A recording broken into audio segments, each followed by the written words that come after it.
And it's time for Lefties Losing It.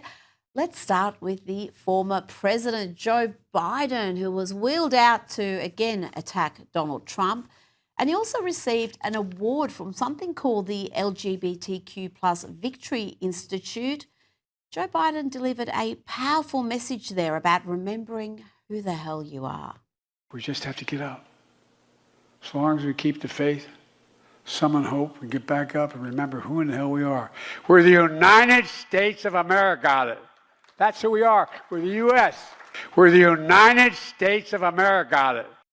That's who we are, the United States of America. Got it. Powerful, powerful stuff there from old Joe. Can't believe people doubted his mental acuity. How dare they?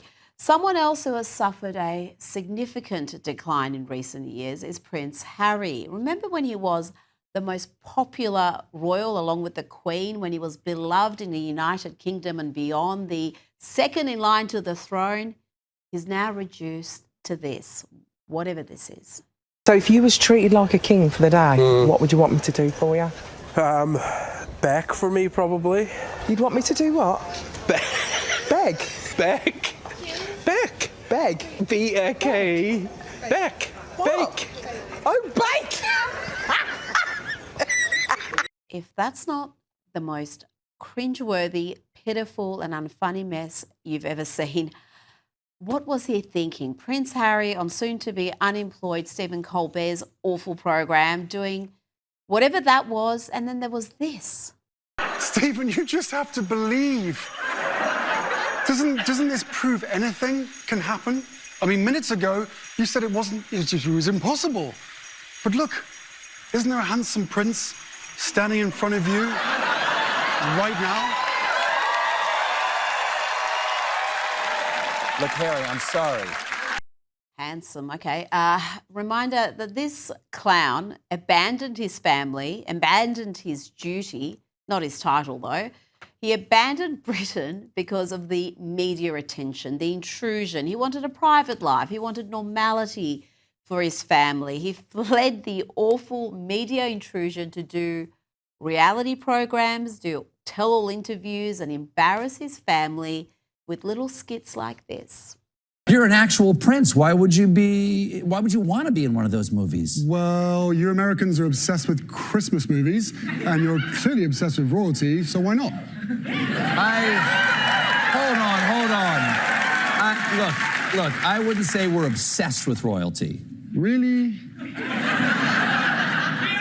I heard you elected a king. That's a fair point.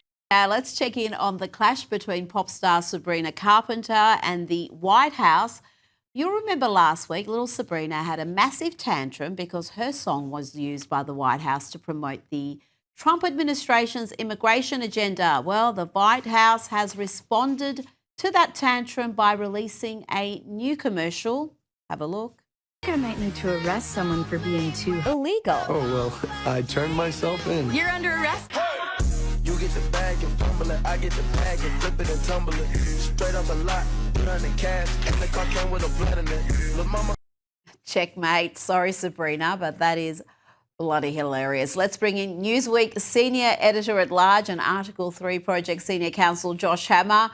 Josh, we have a lot to cover today, from the War Secretary's latest comments to the World Cup, which is going to be North America in 2026. But let's start with President Trump's approach to ideological opponents. It's been groundbreaking and it's now been adopted very successfully, I might add, by centre-right leaders around the world, from Milei in Argentina to Meloni in Italy and Farage in the UK, everywhere it seems except here in Australia. Trump learned early that attack is the best form of defence, and there's really no reason to try to appease people who are never going to back you.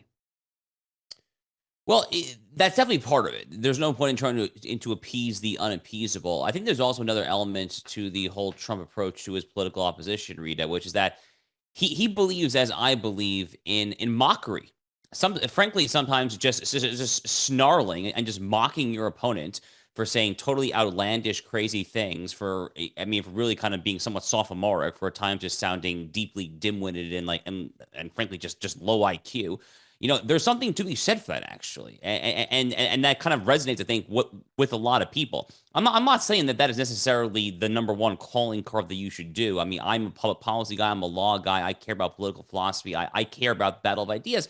But when it comes to political messaging, when it comes to running campaigns, when it comes to running advertisements there, when it comes to trying to maintain your approval ratings and your favorability and all that there really is something to be said, actually, for just trying to disembowel and eviscerate your opponent in deeply unrestrained, uninhibited fashion. I think that also includes some element of just mocking the dumbest of their possible opponents there. There's no point in giving more credit than credit is due. When you have a intellectually sophisticated sparring partner, that's great. There's nothing wrong with that. The intellectual debate's been a part of humanity for thousands and thousands of years. But when you have, let's call it a Jasmine Crockett or an Alexandria Ocasio-Cortez, sometimes it's not worth getting into a Mensa standoff when it comes to who has the best idea to help the citizenry. Sometimes you just say, you know what, you're stupid, you sound stupid, you're proposing stupid ideas. That's it. Now, talking about elements of the hateful media, President Trump has gone on the attack with a post targeting CNN anchor Caitlin Collins. The president wrote, Caitlin Collins of fake news CNN, always stupid and nasty. Asked me why the new ballroom was costing more money than originally thought 1 year ago. I said because it's going to be double the size and the quality of finishes and interiors has been brought to the highest level. Josh, how do you see the the president's relationship with the media this time around? Is it more of the same, more of what we saw in the first term, or has there been a shift in that dynamic? So first of all, let me just say something about Caitlin Collins, because Caitlin Collins is actually a unique individual in a certain way. Caitlin Collins is not just someone who is part of the left-wing chattering class, the left-wing homogenous group thing, echo chamber here in the United States. Caitlin Collins actually used to be on the right, at least purportedly. At least she came up, she was trained through right-of-center journalistic institutions. Specifically, she had a stint with the Daily Caller. I think she actually might have gotten her start at the Daily Caller, if memory serves. So she's something, traitor, I think would be slightly overstating the point. But I think that there's a certain type of journalist who goes from the nominal putative right to become part of the deeply anti-American, anti-Western civilization left. There's a certain part of that I know that I personally, that gets really under my skin. So I can only imagine, frankly, what Donald Trump, who's at the eye of the storm, is thinking when he sees someone like Caitlin Collins, who is really just, again, acting in like borderline traitorous fashion, frankly, over the course of her career there.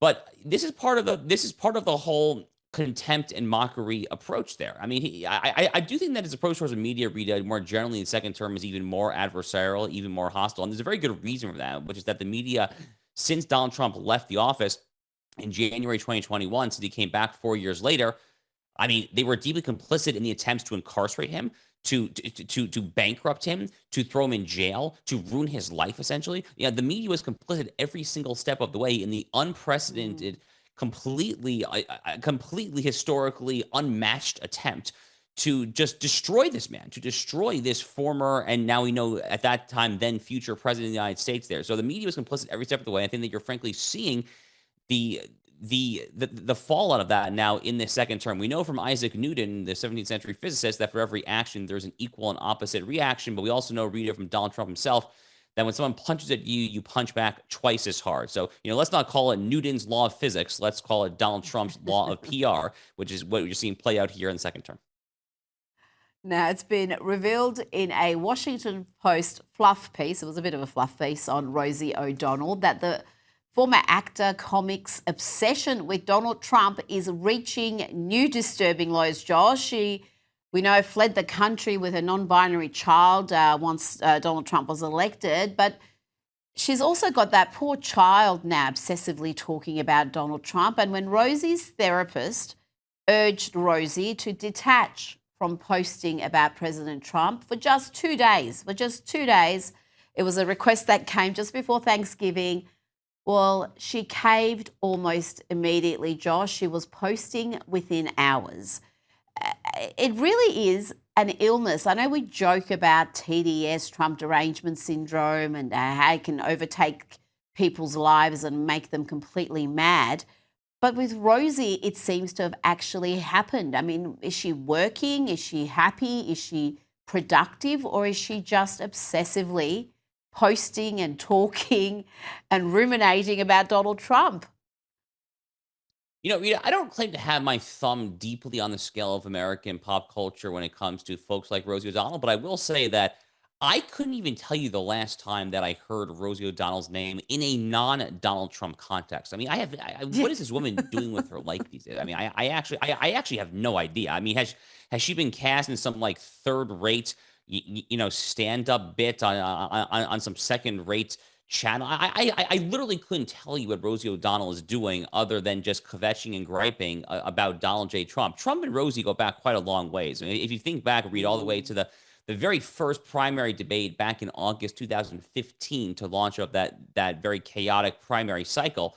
That was when Megyn Kelly was actually moderating that back on Fox News, and she got into it with Donald Trump, and that was in the infamous exchange where Donald Trump made some jab about, but only Rosie O'Donnell as far as the only women that he hates in his life there. So Rosie and the Don go back decades when it comes to the New York, upper class social scene there. She's probably not okay. I mean, look, I'm not a psychiatrist. I'm not a psychologist there. Far be it from me to try to diagnose her from afar. But Donald Trump does have, he's gifted with many unique abilities. The art of the troll and the art of getting under your opponent's skin, which kind of ties into our whole mockery conversation, this is absolutely part of it. He absolutely has a way to just deeply, deeply make his opponents lose their everlasting mind and focus in monolithic fashion on their searing hatred of him. And it's a very unique political skill. I'm not frankly sure I can think of another American political figure I've ever seen have this particular skill, but Rosie O'Donnell is kind of exhibit A, that's for sure.